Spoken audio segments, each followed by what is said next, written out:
the Cat 1 inspector coming today, just to make sure that we are safe to leave New Zealand. We've got the life jackets will get inspected, just to make sure that they're within their test date. And these ones have been repacked recently and had the cylinders changed and checked. So they have a little tag on them, and the tag has a date on them as to when they need checking again. Obviously check out the tethers, our grab bag, and then we've got our flares, our fire extinguishers, and I've pulled those out because they normally sit in the cupboard down there.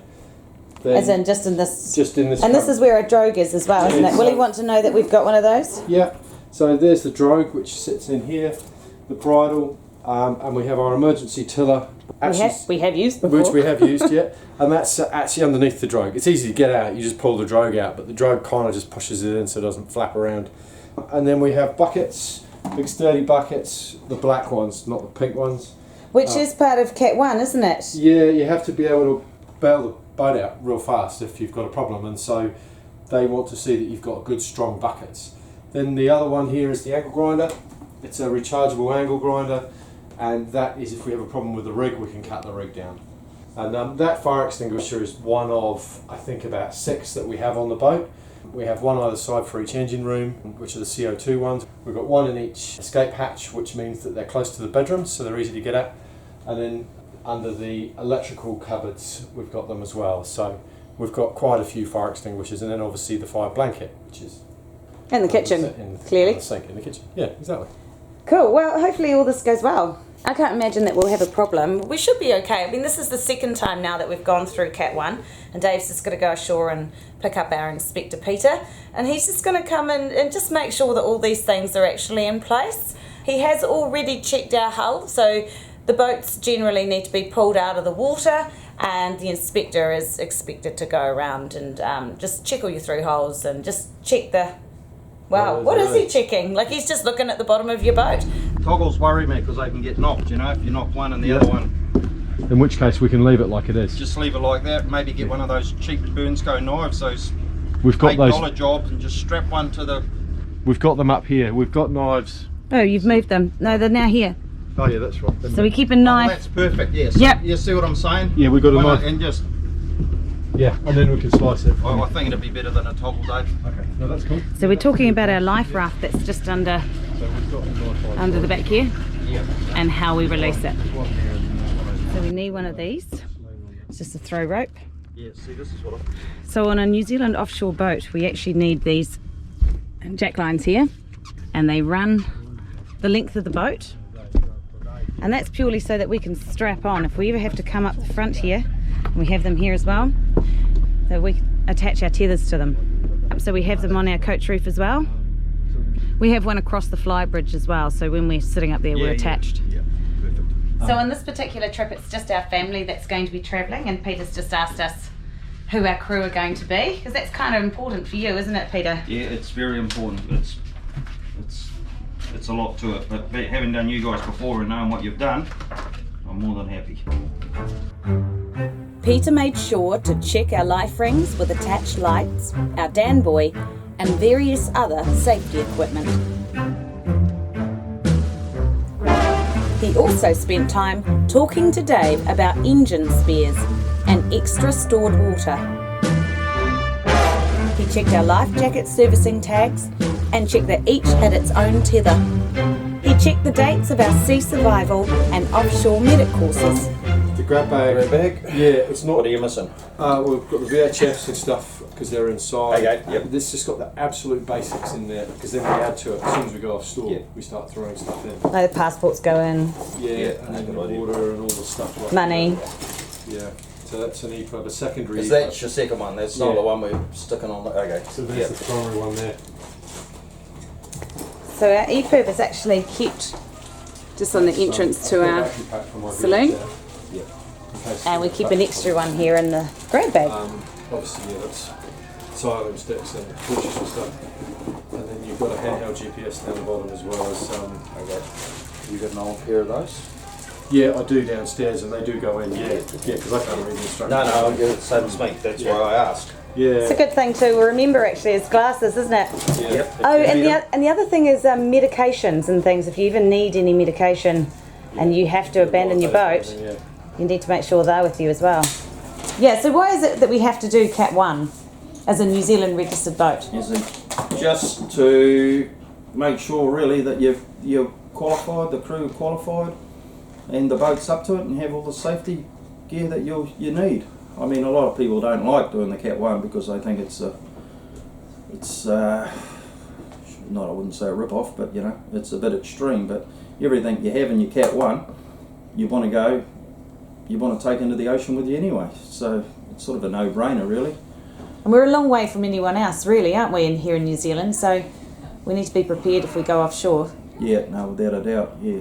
I know, some pretty rugged seas off this coast, yeah. What are the important things in your mind that we have to have for our boat? Experience is the best thing in a well-found boat. But the crew experience and the skipper experience, that counts for a lot. Are we doing all right, Dave? I hope so. We've managed to pull the wool over his eyes so far. You've done well. And that's what I said before, it's a joy doing something we've done before. Yeah. You know? Well, we're mostly You know prepared, how aren't it we? works. You're very prepared. You could go now, as soon as you drop me off, that is. What advice would you give someone who wanted to start going through this Cat 1 process, just bought a boat and has this dream of going offshore? What advice would you give a person in that position? Go onto the Yachting New Zealand website, have a look in the safety regulations, and find your nearest Category 1 inspector and start asking them questions. Go and meet them. Get them down there to have a look, a pre-look. Cool. That's what I'll be doing. Hey, thanks, Peter. Well, we appreciate your your time for letting us leave. Oh, we just want to get rid of you. Yeah, thanks. We're excited about getting to Fiji, aren't we, guys? We are. God, it's just such a beautiful morning here in Opua, and the colour of the water is changing from a muddy brown to a bit of a gruesome green, really. So we've had horrendous winter weather here over the last, well, it's actually been going on for weeks now. But this is our morning. Oh my gosh, these are the kinds of days you live for.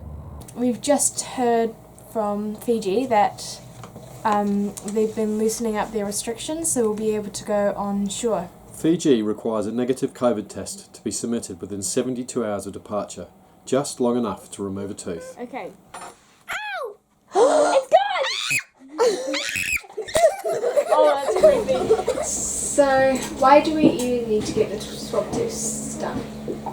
It's a requirement from Fiji. So Fiji want to make sure that anyone coming into the country is COVID free. Because it's this whole 72-hour thing, there's no labs open on Saturday or Sunday up here in Whangarei or in this area, so we have to drive to Auckland. It's the only way we can get the test done on a Sunday. And then the labs themselves don't operate between lunchtime on Saturday and Monday morning to actually do the processing. So we can get the swab done by a medical centre on Sunday, tomorrow, but then obviously they have to go into the lab to be actually assessed. Okay, so we're going to have to drive down to Auckland Yeah. tomorrow morning. Yeah, we're going to drive down to Auckland, get it done, and then we can deliver it to the back door of the medical of the lab, and then on Monday they'll pick it up and they'll process it. Okay. We'll go from there.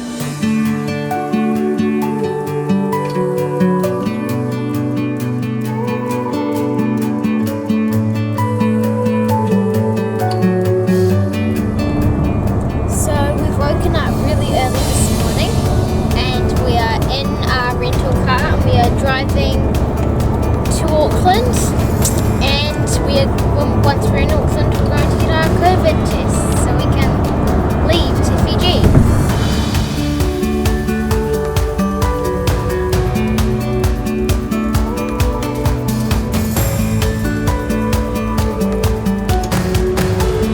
So we've just had our COVID tests and it felt like something was burning up our noses. It was horrible.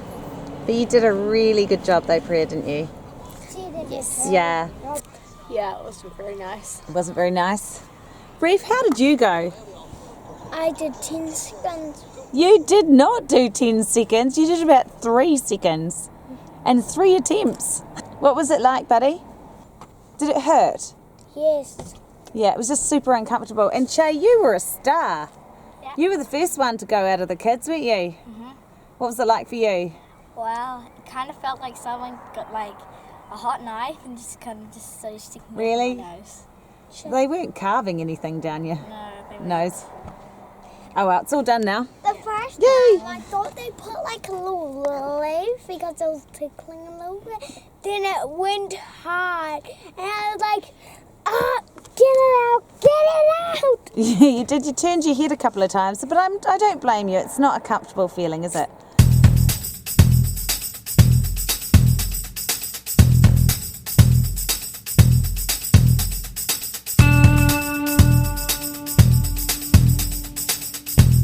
You're a bit gappy now, aren't you? Mm-hmm. Can you whistle?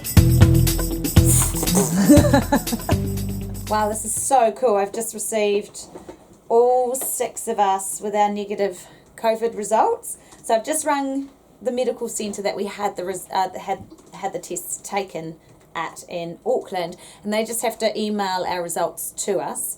And then we have to forward our results to our agent in Fiji, who will then organise our approval to get into Fiji. But it's looking like we may be on track to leave first thing Tuesday morning, which is tomorrow. So very exciting that we're going to be able to, well, cross fingers, still catch that awesome weather window that's going to take us all the way to Fiji.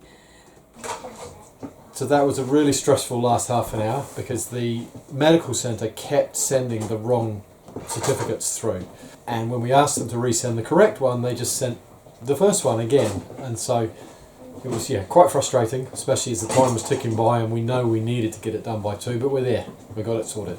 But hopefully we can get our go ahead or our approval to get into Fiji by this evening. At least then we can sleep easy. Yeah, exactly. It should come through this afternoon from what they're saying. So, oh wow, woohoo! Yeah. Going to Fiji! Yay! Yay! Warmer waters. Yep. Yay! Don't we have to get another COVID test when we arrive? Yeah, but that's not for a while. Yeah, but it's going to happen. Can we not go to Fiji? Is that because you don't want to get another COVID test?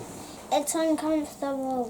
So we've just had to pull into the fuel berth to get some diesel and some water.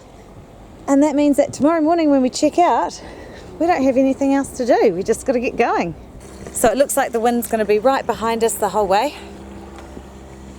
A little bit on the beam towards Fiji, but should be good. Okay, I'll have a look. Do you know how to do it, Sophie? I'll have a look. So we've just got our approval through from Fiji. Well, it's come through. We've had the message to say it's been approved. So we should have it sent through shortly. Yay! Yay! That's a relief. Yeah. With all our ducks in a row, we could depart for tropical Fiji. Join us next time as Brave leaves New Zealand and quarantines in Savu, Fiji.